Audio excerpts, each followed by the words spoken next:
নিজের লোকসভা কেন্দ্রে অভিষেক বন্দ্যোপাধ্যায়ের উদ্যোগ। ডায়মন্ড হারবারে আজ চিকিৎসকদের সম্মেলন। আজ থেকে 1 মাসের মেডিকেল ক্যাম্প ডায়মন্ড হারবারে।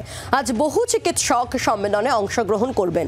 আমরা কথা বলবো এই বিষয়ে। আমাদের সঙ্গে টেলিফোনে রয়েছেন প্রতিনিধি প্রবীর চক্রবর্তী। প্রবীর, আরজিকর পরবর্তী আবহে কতটা তাৎপর্যপূর্ণ এই কর্মসূচি তৃণমূল কংগ্রেসের বা অভিষেক বন্দ্যোপাধ্যায়ের নিজের কেন্দ্রে?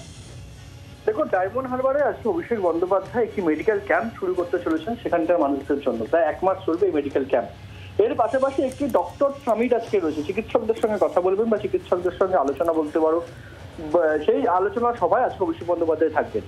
আমরা দেখেছি যে আরজি করের ঘটনা যখন ঘটছে, জুনিয়র চিকিৎসকরা আন্দোলন করছেন বা চিকিৎসকরা বিরোধিতা করছেন, তখন দেখা গেছে যে অভিষেক বন্দ্যোপাধ্যায় চিকিৎসকদের বেশ কিছু দাবি দাবাকে তিনি সমর্থন করেছেন এবং আরজি করে যে ঘটনা ঘটেছে সেই ঘটনার তীব্র নিন্দা করেছিলেন তিনি এবং চিকিৎসকদের আন্দোলনকে কার্যত সমর্থন করেছেন।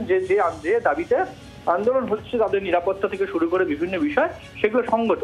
এবং পাশাপাশি একইভাবে দেখা গেছে অভিষেক বন্দ্যোপাধ্যায় তিনি জুনিয়র চিকিৎসকদের বা আন্দোলনরত চিকিৎসকদের তিনি আবেদনও করেছেন যে গরিব মানুষের স্বার্থে আপনারা কাজে ফিরুন, কেন প্রচুর মানুষ কিন্তু বিনা চিকিৎসায় মারা যাচ্ছেন, আপনারা কাজে ফিরুন, আপনারা আন্দোলন সঙ্গত। এই অবস্থায় দাঁড়িয়ে আজকে দেখা যাচ্ছে যে অভিষেক বন্দ্যোপাধ্যায় তার নিজের কেন্দ্রে চিকিৎসকদের সঙ্গে একটি আলোচনা সভায় যোগ দিতে চলেছেন। অত্যন্ত তাৎপর্যপূর্ণ। একদিকে চিকিৎসকরা এই আলোচনা সভায় প্রায় 1200 চিকিৎসক আজকে এই আলোচনা সভায় থাকবেন বলে জানা যাচ্ছে। সেই আলোচনা সভায় দাঁড়িয়ে চিকিৎসক মহলের উদ্দেশ্যে অভিষেক বন্দ্যোপাধ্যায়ের বার্তা কি হয়, বিশেষ করে সত্যমাত্র আরজিকর আবহ, এবং সেই আবহ এখনো বজায় রয়েছে বলা যায়। সেই আবহে দাঁড়িয়ে তৃণমূল কংগ্রেসের সর্বভারতীয় সাধারণ সম্পাদকের আজকে বার্তা কি হয় চিকিৎসকদের প্রতি, সেটা কিন্তু দেখার বিষয়। ধন্যবাদ। রাজ্য বিজেপির মুখপাত্র শ্রমিক ভট্টাচার্যের এই বিষয়ে ঠিক কি প্রতিক্রিয়া শুনব।